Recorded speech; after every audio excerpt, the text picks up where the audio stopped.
네, 요즘 연말이라 모임이 참 많죠. 이런 모임에서 빠지지 않는 주제, 바로 MBTI가 아닐까 싶은데요.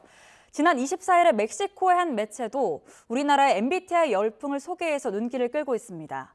우리는 MBTI에 왜 이렇게 열광하고 또 그 결과는 얼마나 믿을 수 있는 걸까요? 연세대학교 심리학과 이동기 교수와 함께 MBTI 자세한 이야기 나눠보도록 하겠습니다. 어서 오세요. 네, 안녕하세요. 네, 요즘 처음 만나는 사람들끼리 MBTI 어떻게 되세요? 이게 좀 인사한 말이잖아요. 교수님 MBTI 어떻게 되세요? 많은 분 앞에서 얘기하려고 그러는데 네. 저는 인프제예요. INFJ. 네, INFJ, 인프제라고 하면 보통 예언자형이라고 분류가 되잖아요. 맞아요. 네. 제가 찾아보니까 이제 인프제는 완벽주의가 있고 또 이제 좀 감성적이면서 이성적인 편이다라고 하는데 실제 맞는 것 같으세요? 완벽주의 연구를 하고 있으니까 뭔가 관련이 있긴 있겠죠. 네. 실제로 그 앵커분은 어떤가요? 앵커분은 어떤 유형인가요? 저는 ISFJ인데요. 오, 저랑 세 개가 같으네요. 하나만 다르고. 하나만 다르니까 오늘 좀 비슷하지 않을까 하고 MBTI 얘기 여쭤보도록 네, 잘 하겠습니다. 부탁하겠습니다. 네, 이제 남녀노소 많은 사람들이 MBTI 이렇게 검사를 하고 어쨌든 한 번쯤은 들어본 말이 됐잖아요. MBTI라는 말 자체가. 근데 이렇게 인기를 넘어서 하나의 문화로 이제 자리 잡게 됐는데 외신에서도 멕시코한 언론에서도 이 열풍에 대해서 기사가 나왔다고요? 네, 그 멕시코의 그 일간지인 엑셀시오르라는 데가 있는데요. 지난 12월 24일 현지 기준으로 예. 실제로 기사가 나왔는데 흥미롭게도 이렇게 얘기를 하네요. 한국 같은 나라에서는 MBTI가 친구나 파트너를 사귀는 중요한 요소이다. 예. 예, 이렇게 얘기를 해서 실제로 뭐 한국 문화에 관심 많지만 이렇게 딱 집어서 MBTI를 얘기한 건 되게 독특한 그런 기사였습니다. 예, 외신에서도 이렇게 주목을 할 정도로 우리나라에서는 이른바 과몰입을 하는 사람들이 정말 많은 것 같거든요. 사람 간에 뭐 서로를 이해하는 하나의 도구가 될 정도인데 그럼 이 MBTI 검사가 언제 어디서 시작된 거예요? 시작된 건 상당히 오래됐어요. 한 1940년대에 만들어진 건데요. 원래 이게 MBTI가 마이어 브릭스라고 하는 그 모녀가 만든 거예요. 모녀가요? 네네, 브릭스라고 하는 사람이 이제 엄마고요. 네. 그다음에 이제 마이어가 딸인데 이게 원래 그 심리학자 칼 구스타프 융이라는 사람이 만든 성격 유형론이 있었어요. 예. 이걸 바탕으로 해서 만들었는데 원래 그 어머님 브릭스가 한 20년 동안 사람들의 개인차라든지 성격 이런 거 관심이 많아서 이제 연구를 해서 이제 측정 네. 도구를 처음에 시작을 했고 예. 딸이 이어서 이거를 완성했죠. 한 40년대에. 네. 그리고 이게 한국에 들어온 건 사실 얼마 안 돼요. 이게 1990년대에 서강대학교는 김정택 신부님 예. 이걸 한국에 들어오셔서 예. 만들었는데요. 신기한 거는 그때는 그렇게까지 유행을 하지 않았는데 최근에 한 2, 3년 정도에 MBTI가 완전히 광풍처럼 모두가 예, 다 맞습니다. 좋아하잖아요. 근데 실제로 이게 MBTI 특성 자체가 이게 여러 가지 이제 특성들을 보여주잖아요. 주로 보면은 뭐 여러 가지 4가지 이렇게 성격 차원이 있는데 첫 번째는 외향적이냐 내향적이냐. 네. 이건 쉽게 우리가 알 수 있는 차원이고요. 네. 에너지의 어떤 방향이 어느 쪽인가 이런 거고. 두 번째는 이게 감각적이냐 직관적이냐. 그게 제일 어렵더라고요. 그렇죠. 감각 네. 직관이 어려운데 뭐 네. 이렇게 생각하시면 돼요. 보통 이렇게 뭐 창문이 있는데 상당히 네. 불투명해요. 여러 가지 뭔가 먼지 같은 게 묻어서 네네. 그걸 보면 어떤 생각이 드느냐 이렇게 물어보면 실제로 감각적인 분, 네. S인 분들은 이런 거에서 빨리 닦아야 되겠다. 저 방금 그 생각했어요. 네, 어떤 분들은 네. 거기다가 심지어 신문지로 닦으면 잘 닦인다 이런 얘기를 하거든요. 어. 저는 N인데 네. 그걸 보면서 뭐라 그랬냐면 성냥팔이 소녀가 이렇게 바라봤던 세상, 불투명한 세상 이런 거가 아닐까. 되게 직관적인 이런 게 다른 거죠. 생각이 그렇게까지 다를 수가 있군요. 그렇죠. 그다음에 세 번째 이제 네. 차원이 사고냐 감정이냐. 예. 이거는 의사 결정을 할 때 어느 쪽이냐인 거고요. 네. 네 번째는 이제 판단과 인식의 차원인데 이거는 외부 세계에 우리가 실제로 대처할 때 어떤 생활 양식을 가지고 있느냐를 재는 겁니다. 그럼 어쨌든 이 J랑 P가 제일 일상에서 잘 차이가 드러나는 부분일 수 아무래도, 있겠네요. 이렇게 해서 MBTI가 도대체 뭔지 방금 하나씩 설명을 해주셨고요. 우리나라에서 외신 기사가 나올 만큼이나 이제 열풍이 엄청나다 못해 과하다 이런 말도 있습니다. 우리나라에서 유독 인기가 이렇게 높은 이유가 뭐라고 보세요? 그 CNN에서 분석 기사가 나온 적이 있었는데요. 예. 한국에서 왜 이렇게 MBTI가 유행인가 예. 했더니 첫 번째로 한국 사람들은 대인 관계에 관심이 많대요. 그게 관계 중심 문화잖아요. 네. 그래서 그런데 이제 특히 젊은 세대를 중심으로 연인 관계나 이럴 때 효율성이라든지 실용적인 걸 찾는다는 거예요. 그러니까 뭐냐면은 젊은 세대는 보다 빠르고 효율적으로 저 사람이 나한테 맞는 건가? 나랑 맞는 타입인가? 그러니까 처음에 알아갈 때 효율성을 추구한다는 그렇죠. 거죠? 왜냐하면은 뭐 이상하게 서로 다른 사람 만나고 고생하느니 예. 처음부터 나한테 좀 맞는 사람을 알면 여러 가지 플러스가 되잖아요. 두 번째는 이제 이게 흥미로운 분석인데 MBTI가 상당히 열광하게 된 그 시점이 예. 코로나19 그 팬데믹 그 시간하고 비슷해요. 코로나 네. 때 사실 보면 상당히 불안이라든지 네. 안전의 이슈 같은 게 많이 이렇게 불거졌잖아요. 네. 근데 사람들은 불안하게 되면 누군가 의지할 수 있거나 뭔가 이렇게 위안을 얻을 수 있는 대상을 찾게 돼 있어요. 네. 그러니까 이렇게 불안한 시기에 유대감을 얻고 싶거나 아니면 소속감을 얻고 싶거나 이렇기 때문에 너랑 같은 형이네 이렇게 되면 훨씬 더 마음에 위안을 얻는다는 거죠. 근데 저는 이제 이거를 보면서 네. 이게 사실 한국의 지금 가장 중요한 이슈는 서로 간의 이렇게 저 갈등이라든지 서로 다른 사람에 대해서 어떻게 대하느냐 이런 게 예. 중요한 이슈잖아요.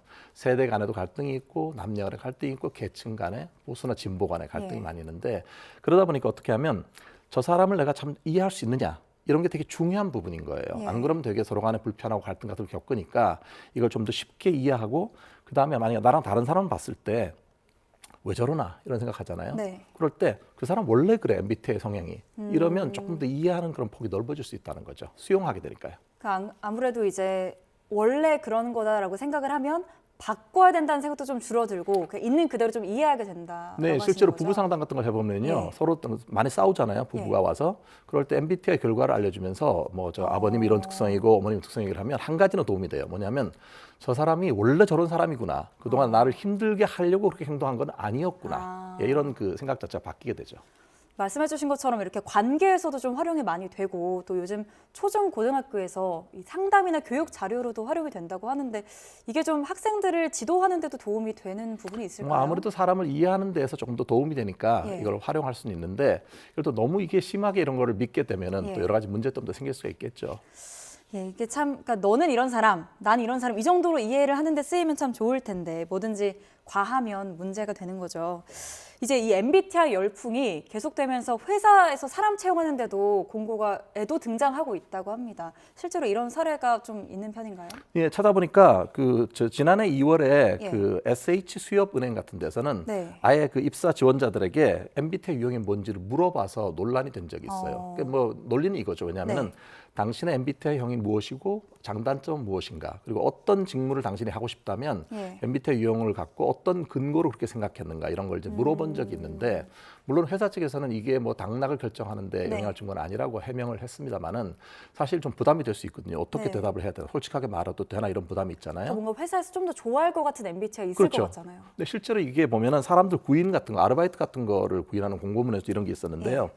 IN으로 시작한 사람들 싫다. 어머. 이런 사람들을 지원하지 네. 마라. 뭐 예를 들어서 INFP라든지 또는 INTP 그리고 또 INTJ 이런 사람들은 네. 지원하지 마라.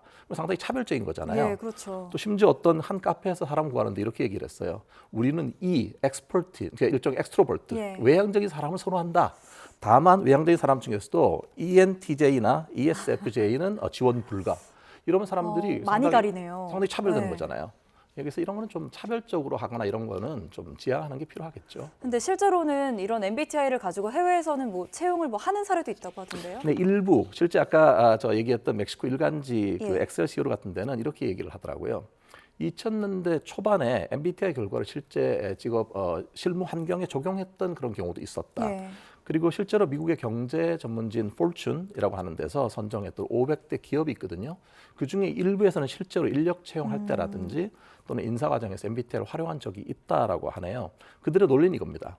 비슷한 사람끼리 모여 있으면 생산성도 좋아지고 인간 서로 협력도 잘 될 거고 서로 업무 분장도 잘 되지 않겠나 이런 생각인데 이렇게 진단적으로 사용하는 건 저는 개인적으로 좀 적절하지 네. 않다고 생각해요.